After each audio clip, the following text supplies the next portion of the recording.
Yesu ashimwe cyane bene data. Amazina yanjye nitwa Mbarushimana cedecie, nkaba ndi umukristo wo mu itorero rya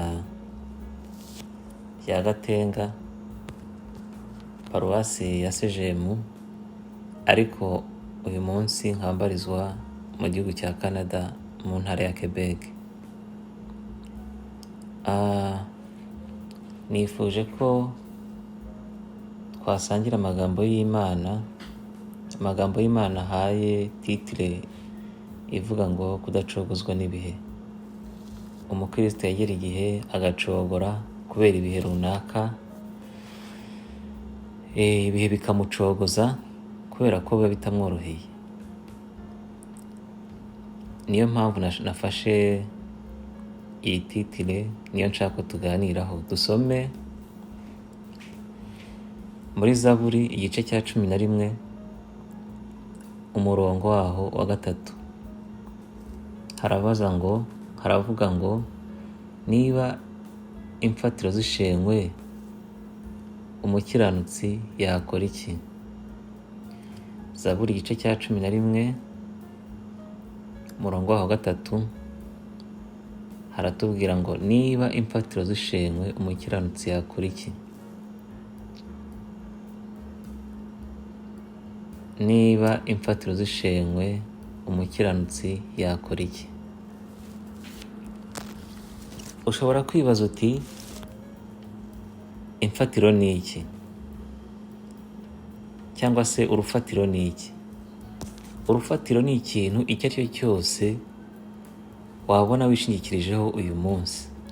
Urufatiro ni ikintu ahantu hariho hose wabona mbega wakura amaramuko, ikintu icyo ari cyo cyose wabona wakwishingikirizaho. None ushobora kuvuga uti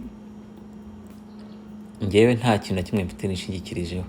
Ushobora kuvuga uti njyewe nta hantu mfite, ukabona ikintu cyose ni nta kintu ufite. Ariko naho hantu haba wegetse umusaya uyu munsi, naho ni urufatiro rwawe, hakubera urufatiro uyu munsi.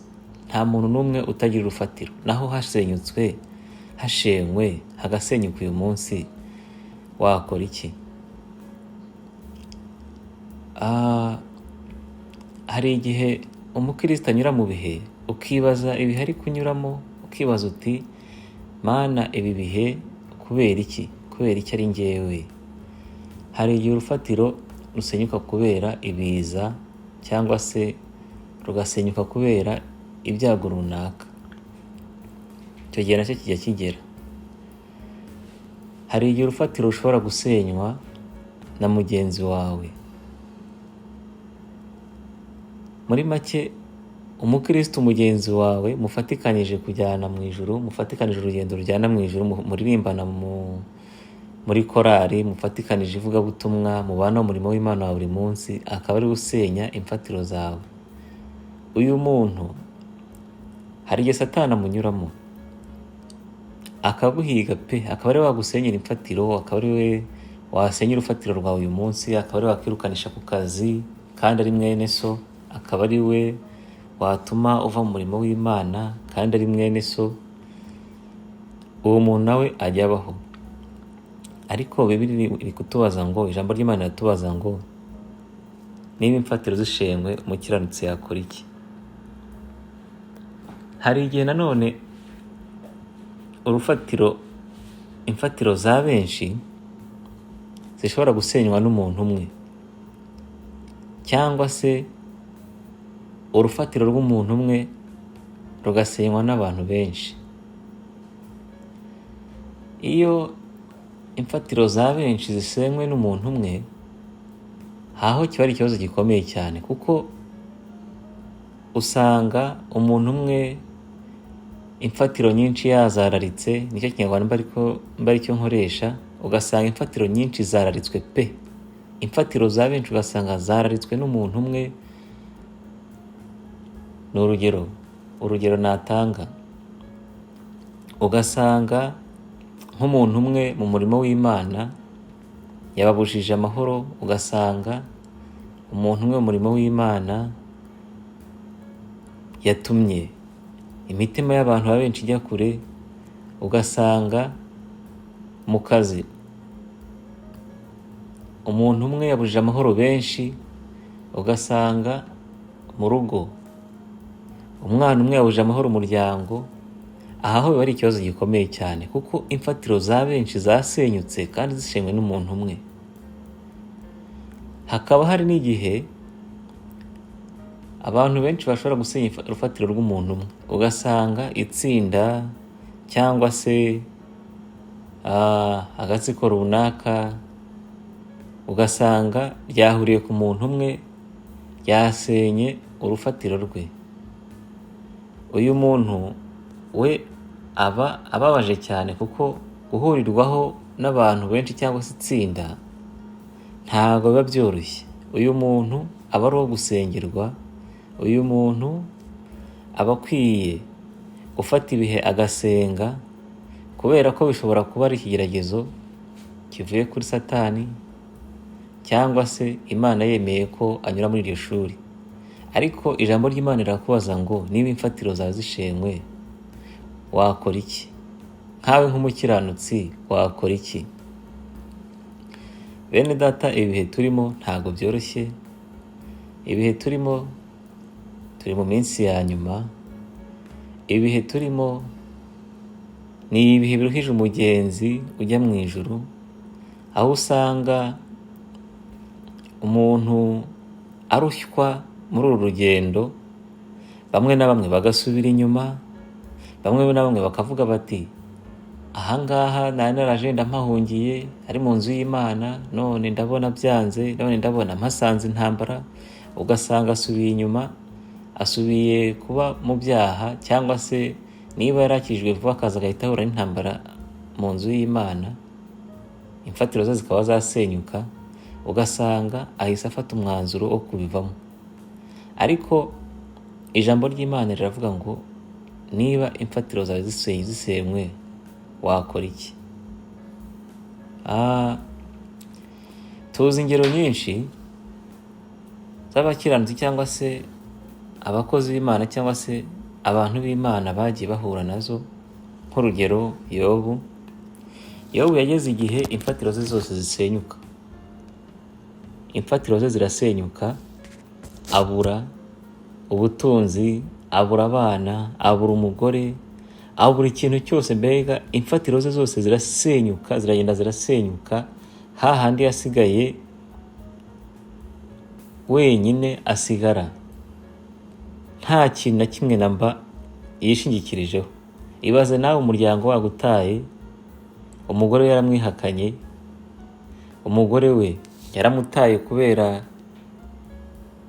ikigeragezo cy'uburwayi yari afite, kugera naho yamubwiye ngo nahakane Imana yipfire.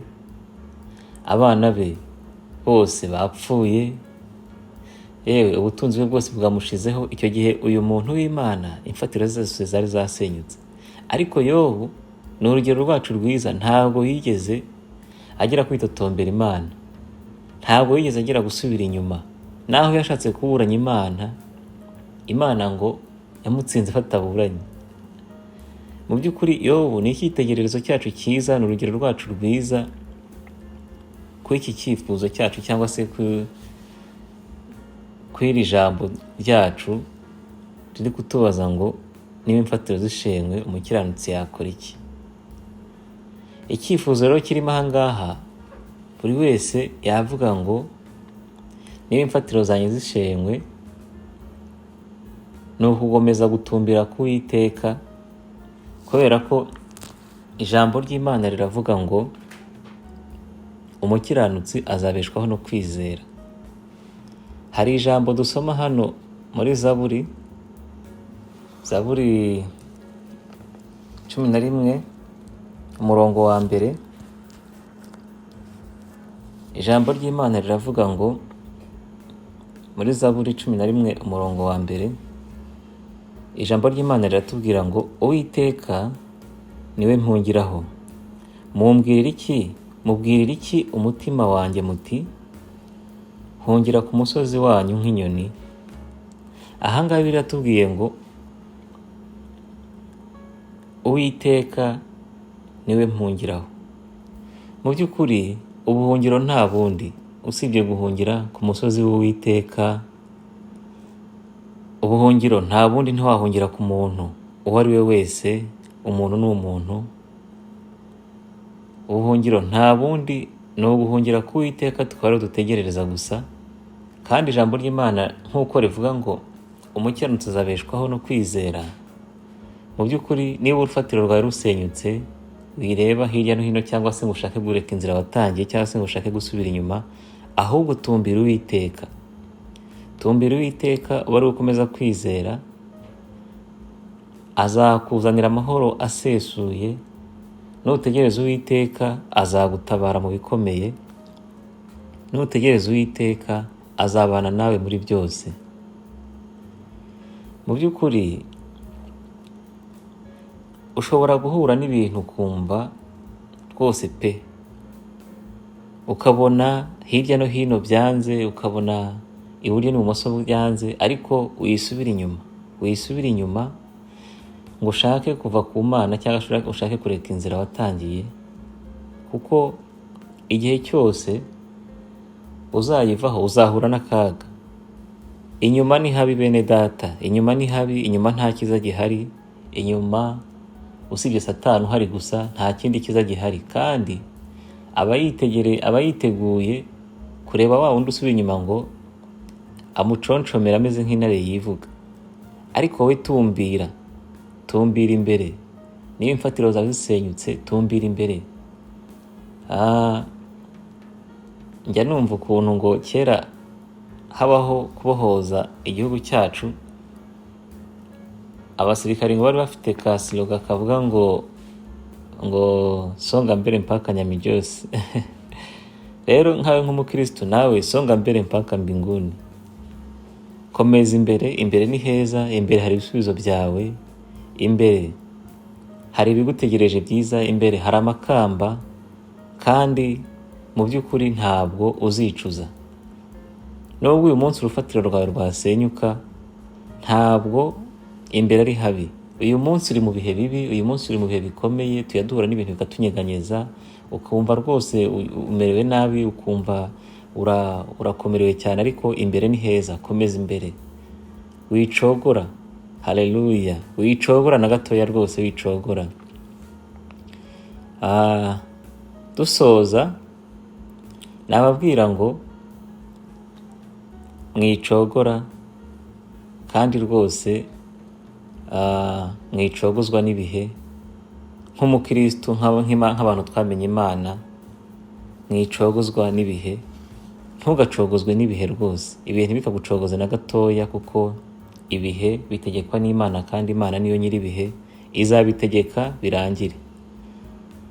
Murakoze cyane. Yesu akomeze abane namwe, kandi ababashishe kudacogozwa n'ibihe rwose. Yari cedecie ubakunda. Imana ibahe umugisha.